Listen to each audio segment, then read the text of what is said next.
Kwanza sijajua kwenye mitandao maoni yakoje, kwa sababu unajua kwenye mitandao ya kijamii as long as mtu ana simu yake anafikiria anaweza akasema chochote wakati wote.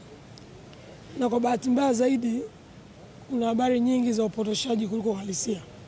Ndio katika jumla yake. Kwa hiyo sijajua mitandao inasema nini, lakini as long as watu wana uhuru wa mawazo, kila mtu anaweza kujisikia kuandika chochote wakati wote.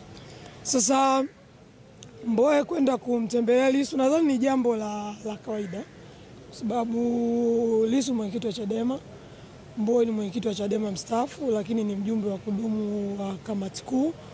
Na katika mazingira ya kawaida magereza sio sehemu nzuri. Ni sehemu ambayo ina stress nyingi, na mtu kama yuko stable msongo wa mawazo anaweza kupata kwa sababu ya mazingira na kwa nature ya majukumu aliyozoea kufanya na amefungiwa sehemu moja, ni jambo gumu. Kwa hiyo kwa mtu yoyote ambaye ama ameshapita huko, sababu Mbowe ana that experience, naye alipewa kesi ya ugaidi katika mazingira ambayo kila mmoja anayajua, ni jambo la kawaida kwake yeye kwenda kumpa moyo mwenzake na kujadiliana mambo mbalimbali ya kisiasa na kushauriana ili kama chama waone wanaendaje mbele. Kwa hiyo ni jambo la kawaida, sio jambo la kushangaza, wala mimi sikushangaa nilivyomwona amekwenda, kwa sababu katika harakati zetu hizi za mageuzi, wengine tumekuwa kwa miaka 20 toka tuko wanafunzi. Mbowe amekuwa kwa zaidi ya miaka toka 92 wakati mageuzi yanaanza. Lissu alikuwa mwanaharakati, baadaye akaja akajiunga na sisi Chadema, tuko wengine tumeshaingia. Kwa ni safari ambayo ina struggle nyingi na mateso mengi sana. Kwa mtu ambaye experience hawezi kujua. Kwa mtu ambaye kwa upande wa chama tawala hawezi kujua, kwa sababu don't feel that pain. Umeelewa? Kwa sasa katika mazingira kama yale, kupeana moyo na kujadiliana mambo mapana ambayo yanaendelea kwa nchi hii, of course haitakuwa kwa uhuru ambao ungependa kujadiliana, kwa sababu kwa magereza muda wote askari wako na wewe. Kwa ni jambo la kupeana moyo tu zaidi ya kusema kwamba kuna mambo deep ya nchi wanaweza kujadili, kwa sababu hakuna usiri wowote. Yako ni jambo zuri, na mimi niko Dodoma, lakini nitaenda kumwangalia kama ambavyo Mbowe alivyokuwa ndani, nilienda kumwangalia pasipo kujali kuna mambo gani yalikuwa yanaendelea, mambo mengine hayakuwa na ukweli, lakini politics mnagusana na kushikana mikono, hasa za kwetu za upinzani, pale ambapo mnapitia mambo magumu, lakini vivyo hata mambo ya faraja, lakini mnahitajiana zaidi pale ambapo mwenzenu anapitia mambo magumu.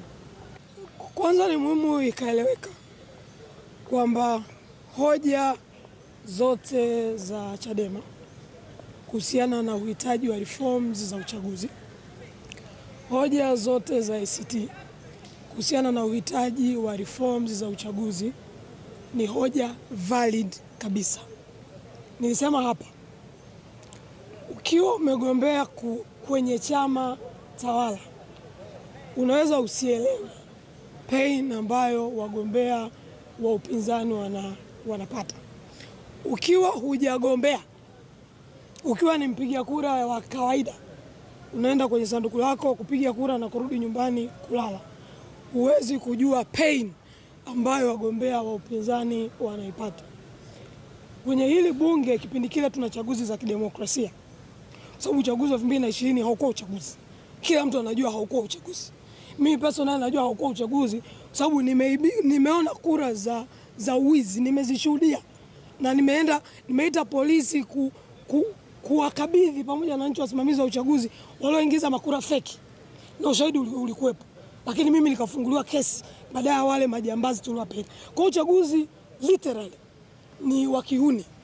Kipindi cha Kikwete kulikuwa kuna nafuu kidogo kwa mantiki ya kwamba mfumo wa haki za chama, kwa mantiki kuanzia mchakato mzima wa mikutano ya kisiasa, kuanzia mchakato mzima wa mawakala, haki ya mawakala kuingia, haki ya kuwa na matokeo, yani utaratibu ulikuwa ni huu, lakini ulikuwa una nafuu. Lakini 2020 iliset a very bad precedent ambayo imejitokeza tena kwenye uchaguzi wa 2024.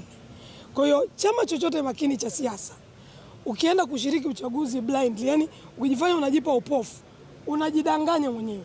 Hilo la kwanza. Lakini la pili, kama nchi ni ya kidemokrasia, ni jambo la ajabu na la hovyo kabisa mko vyama mnavyoshindana.